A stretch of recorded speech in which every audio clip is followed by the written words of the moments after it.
Hi guys, welcome back to my channel. Today we're going to be making some Minnie Mouse cake pops. This tutorial is simple and this is all you're going to need. We're going to start with a bowl mold. I'm going to link it down below. You're going to need candy melt. Of course, your cake pop sticks. I'm using 8-inch cake pop stick. You're going to need a scale, cake pop dough, some chocolate. In this case, I'm just using almond bar. Since I'm doing different colors, I'm going to need different deli containers to melt the chocolate and all of my little bows. I broke the almond bark into 4 parts, so each bowl got 3 pieces. You guys know that almond bark is inexpensive. It is easy to use. And we're going to start by melting it in 10-second interval. In the meantime, we're going to start by weighing our cake pop dough. You guys know that I like weighing my cake pops to 1 ounce. The most is 102. I'm also working with cold cake pop dough. It's just easier this way. I'm going to leave the recipe down below for you guys. One tip I can give you guys is to keep your cake pop dough covered. I like to weigh the balls and then just wrap it in plastic. And to get the most perfect round cake pops, you're going to start by squeezing your cake pop dough.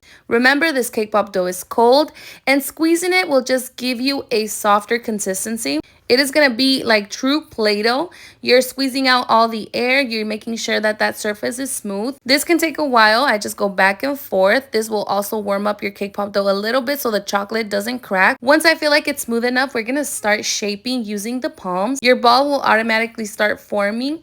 You can reduce the pressure here. And at this point, I'm just shaping using my palms. We want a super round cake pop, so this takes some time.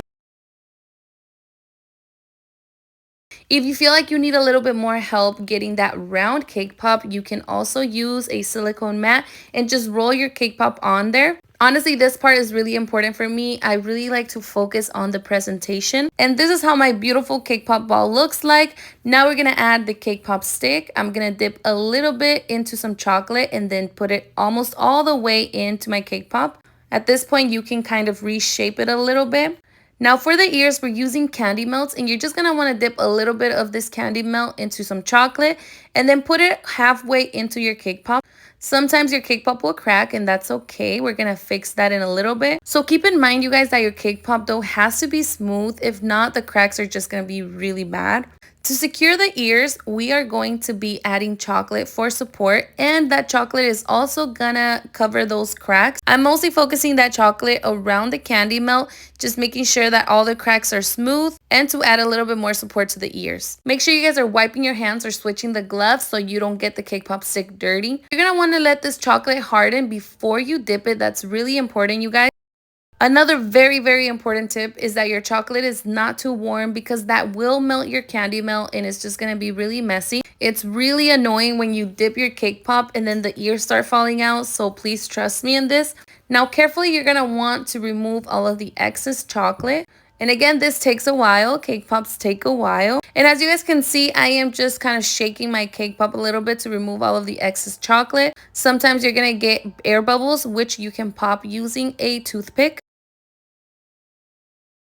Once you remove all of the excess chocolate, you're going to let this sit for at least 5 minutes until that chocolate really hardens. I like to do this at room temperature. Right here, I have all of my fondant bows, and I'm going to be matching the colors of the bow with the cake pop. I just feel like it looks so cute, so clean.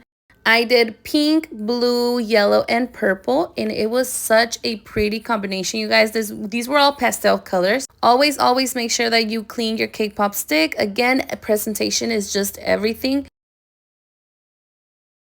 And that's it, you guys. It is such a simple tutorial, but they're so beautiful. Anybody can make this. And I'm going to be linking the cake pop dough recipe, how to melt chocolate. I'll also be linking the cake pop boxes because these come in handy. But that's all for today, you guys. Make sure that you guys are subscribed to this channel, and I'll see you guys next time.